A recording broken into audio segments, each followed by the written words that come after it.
Geography separates the ancient Mesopotamian desert from the marble steps of a Greek temple by 1,500 miles. History treats them as two distinct worlds. But the search for absolute truth leaves a footprint that transcends borders, raising the question of whether reason belongs to a single civilization or a single universal mind. We have to consider a possibility that bridges this gap, that the Qur'anic prophet Abraham and the Greek philosopher Socrates are in fact the exact same historical figure. This isn't a search for hidden names or legends.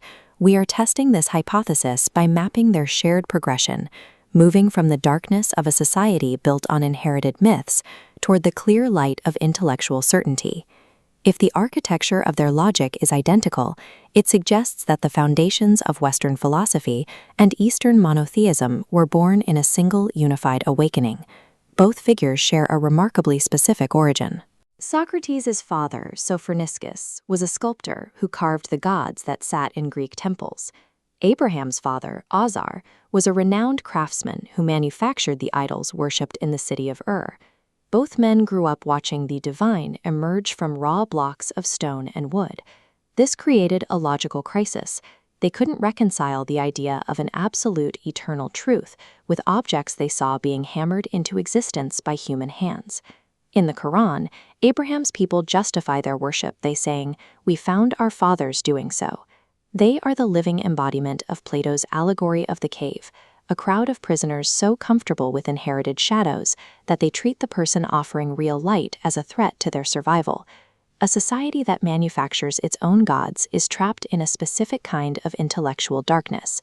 To break that hold, these figures realized that gentle debate would fail. They needed a radical, disruptive method to collapse the illusion from within.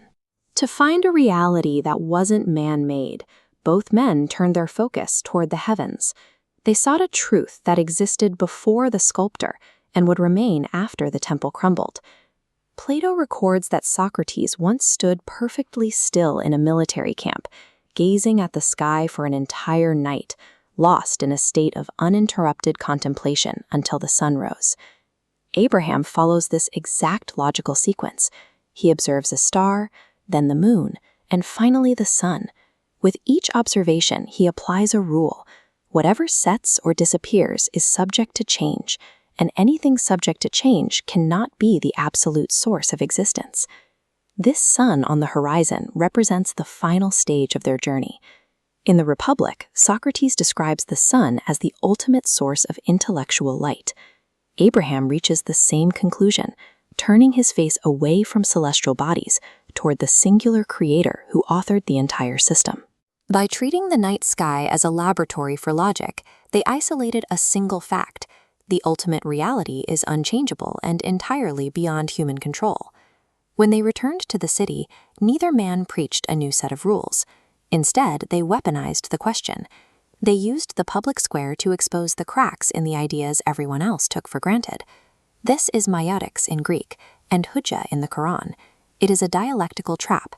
You take your opponent's own logic and follow its implications until their argument collapses on itself. Consider the structural parallels.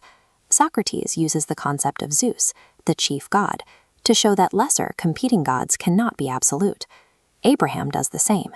After shattering the idols, he tells his people to ask the chief idol what happened, forcing them to admit that their gods are silent and powerless. Abraham even challenges a king who claims power over life and death. He shifts the ground of the debate to the movement of the stars, telling the king to make the sun rise from the west. The king, faced with a reality he cannot manipulate, falls silent.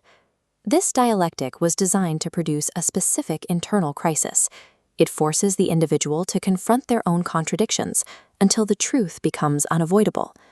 History shows that when you dismantle the illusions a society uses to justify its power, that society will protect itself with lethal force. Their trials are mirror images. Socrates is accused of corrupting the youth and denying the city's gods. Abraham is condemned to a fire for destroying the idols that defined his community's identity. Both men face the ultimate sentence for the same crime, thinking for themselves. There is a moment in the Qur'an where the people briefly see the truth of Abraham's argument, but then, out of fear of social collapse, they were turned back upon their heads.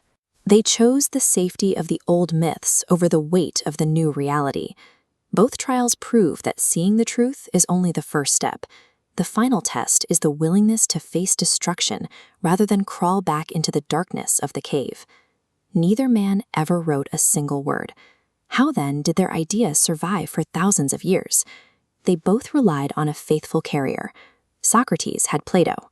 Abraham had Ismail. The Qur'an says Ismail helped Abraham raise the foundations of the house. These were the essential listeners who preserved an oral method and transformed it into a permanent written legacy. In the Arabic language, maqam means the position of standing. The Maqam Ibrahim is traditionally seen as a stone, but its deeper meaning is the intellectual posture both figures shared, that same unwavering, night-long standing in search of truth that defined Socrates. To follow this lineage is to cultivate a qalb salim, a heart without contradiction. It is the commitment to the examined life. Both men challenge us to recognize the cave we live in is only shadows, and the door to the light is always open.